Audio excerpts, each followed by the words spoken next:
There is a quiet moment that comes for all of us. Not when we fail publicly, not when we succeed visibly, but when we are alone with ourselves and no one is watching. It's the moment when the noise fades and the truth shows up. In that moment, titles don't matter. Applause doesn't echo.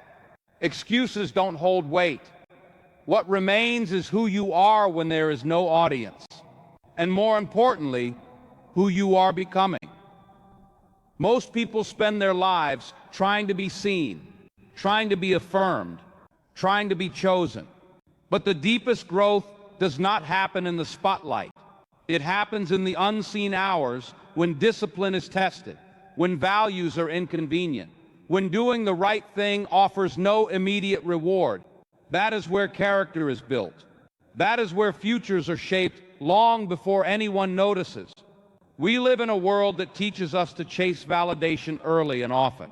Likes, approval, recognition, these things promise confidence, but they rarely deliver peace. When your sense of worth depends on how others respond to you, your inner life becomes unstable.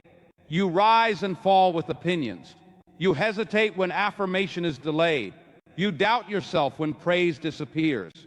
Inner discipline offers another way.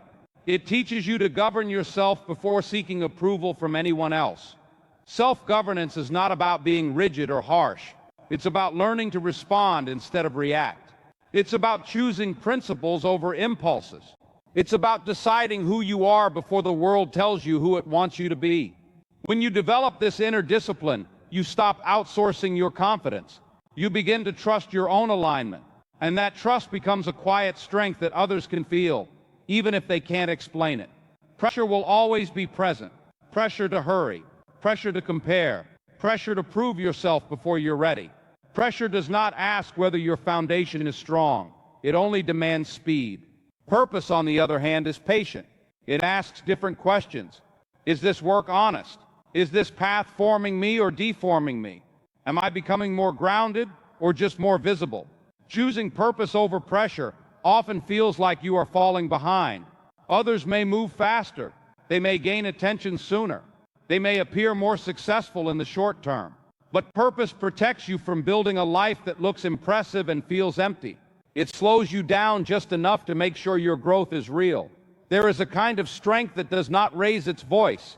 It does not need to dominate conversations or announce its presence. It stands with dignity. This strength comes from knowing your worth is not something you perform for. It is something you carry. When your dignity is intact, you don't need to prove yourself in every room. You don't need to win every argument. You don't need to react to every insult. Quiet strength shows itself in restraint, in patience, in the ability to remain grounded when circumstances are chaotic. It is the strength that allows you to take responsibility instead of shifting blame. It is the strength that keeps you steady when outcomes are uncertain.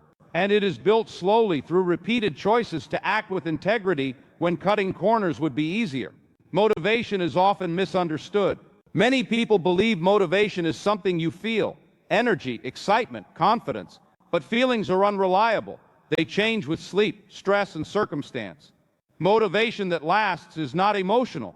It is rooted in values. It comes from knowing why you do what you do, even when you don't feel inspired. Values-based motivation can survive boredom. It continues when progress is slow. It remains present when recognition never arrives. This kind of motivation doesn't shout, it whispers, and it asks you to show up anyway, to take one more step, to practice your craft again, to keep refining what matters, even when the work feels repetitive and unseen. Real formation happens daily, quietly, in habits no one applauds, in discipline that looks ordinary, in showing up consistently when no one is tracking your effort. These moments shape you more than breakthroughs ever will, because breakthroughs reveal what has already been formed. They don't create it. The work you do when no one is watching prepares you for moments when many are. But more importantly, it prepares you to handle those moments without losing yourself, without becoming entitled, without confusing attention for identity. Formation protects you from success just as much as it prepares you for it. Leadership is not first about influence. It is about responsibility. Responsibility for your words, your reactions, your choices. Before you can lead anyone else, you must learn to lead yourself. That means owning your mistakes instead of explaining them away, managing your emotions instead of letting them manage you, staying consistent when it would be easier to drift. People often think leadership is about being followed, but real leadership is about being trustworthy. And trust is built when others see that you are governed from within, that you don't need chaos to feel powerful, that you don't need control to feel secure. Influence grows naturally from that kind of steadiness. Obstacles are inevitable. Resistance will come. Delay will test you. Criticism will surface. The question is not whether these things will happen, but how you interpret them. When you see obstacles as interruptions, you grow resentful. When you see them as refinement, you grow resilient. Difficulty has a way of sharpening what matters. It reveals whether your commitment is shallow or rooted. It exposes impatience. It strengthens resolve. When you stop asking why the road is hard and start asking what the road is forming, perseverance becomes purposeful. Faithfulness over outcomes is a difficult discipline in a results-driven world. We are trained to measure success by numbers, speed, and visibility. But some of the most meaningful work produces no immediate evidence. Faithfulness asks you to do your work well regardless of whether it is noticed, to stay aligned even when progress feels invisible. This kind of faithfulness frees you. You stop chasing every opportunity. You stop measuring yourself against others. You focus instead on the quality of your effort, on whether your actions reflect your values, on whether you are becoming more grounded, more patient, more whole. Becoming matters more than achieving. Achievements can be lost, status can fade, but who you become shapes everything else in your life. It shapes how you handle success, how you endure failure, how you treat people when no one is keeping score. When becoming is your priority, achievements become byproducts rather than obsessions. You pursue excellence without desperation. You work hard without tying your identity to outcomes. And you move forward with clarity instead of anxiety. Hope without illusion is honest. It does not promise easy endings. It does not deny struggle. It acknowledges uncertainty and continues anyway.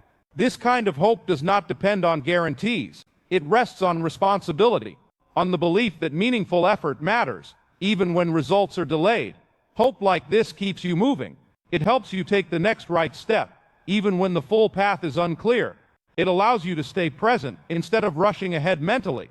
And it gives you the strength to continue becoming, one disciplined choice at a time. The life you are building is shaped more by what you practice in the dark than what you display in the light. Every quiet decision, every unseen act of discipline, every moment you choose integrity over convenience, these things are forming you. And that formation is the real work. You don't need to be perfect. You need to be consistent. You need to stay honest with yourself. You need to keep showing up, even when progress feels slow, because the long road of becoming is not about arrival. It is about alignment. And alignment, practiced daily, changes everything.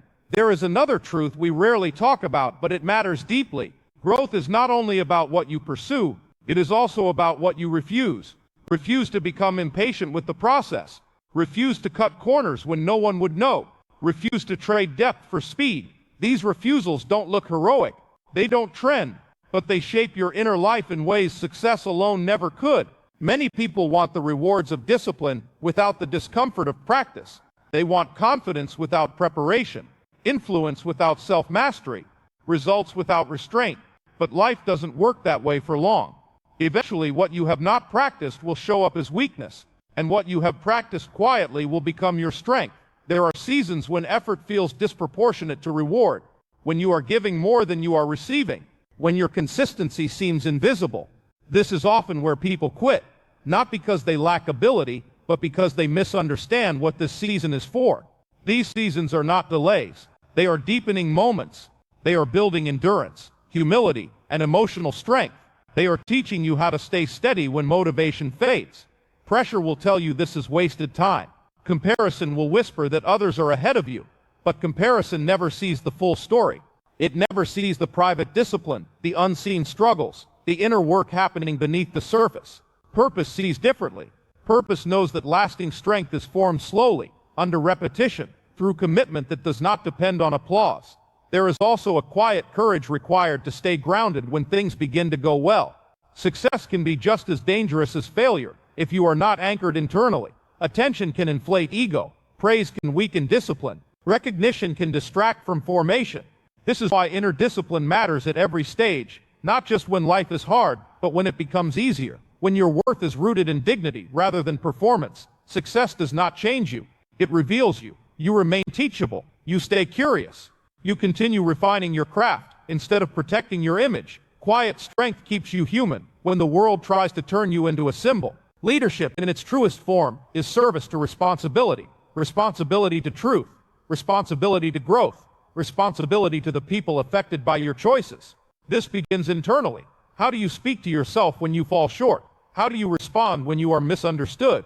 How do you act when no one is correcting you? Self-governance creates freedom. When you are no longer ruled by impulse, approval, or fear, your choices become cleaner, simpler, more aligned. You stop wasting energy, proving yourself, and start investing energy becoming yourself. And becoming takes time, longer than we want, longer than most are willing to wait. But there is no shortcut to character, no substitute for integrity, no replacement for daily unseen discipline. What you do repeatedly becomes who you are. This is not dramatic. It is dependable. And over time, it changes everything. Obstacles will continue to appear. Some will feel unfair. Some will slow you down. Some will force you to question yourself. But obstacles are not evidence that you are on the wrong path. Often they are confirmation that you are being refined for something that requires depth. When resistance shows up, ask not only how to get past it, but what it is teaching you to strengthen. Faithfulness is staying aligned when outcomes are unclear. It is choosing honesty when shortcuts would work. It is continuing the work even when the results are delayed. Faithfulness builds trust within yourself, and that trust becomes a quiet confidence that does not depend on circumstances. Achievement may open doors, but becoming determines what you do once you walk through them. Who you are carries more weight than what you've done. Your character shapes your relationships, your decisions, your resilience. When becoming is your focus, your life gains coherence. Things begin to fit together, not perfectly, but meaningfully. And then there is hope, not the kind that promises easy answers or quick wins, but hope that remains steady in uncertainty. Hope that does not deny pain, but refuses to surrender to it. Hope that keeps moving, even when the path is only visible one step at a time. This kind of hope is active. It shows up through responsibility, through consistency, through the willingness to keep practicing what matters. It understands that clarity often comes after commitment, not before it. So if you find yourself in a quiet season, an unseen season, a slow season, do not underestimate it. This may be where the most important work is happening. Not the work others will praise, but the work that will sustain you. The work that will prepare you to handle whatever comes next without losing yourself. You are not behind. You are becoming. And becoming is not rushed. It unfolds through steady effort, honest reflection, and daily alignment. Keep practicing what matters. Keep choosing integrity over impulse. Keep moving forward quietly, responsibly, and with hope that does not depend on illusion. The road ahead does not require perfection. It requires presence. It requires discipline. It requires the courage to stay grounded when the world urges you to hurry. And if you stay with this work patiently, faithfully, you will discover something lasting. Not just success, but strength. Not just achievement, but meaning. And that kind of life is built one quiet step at a time.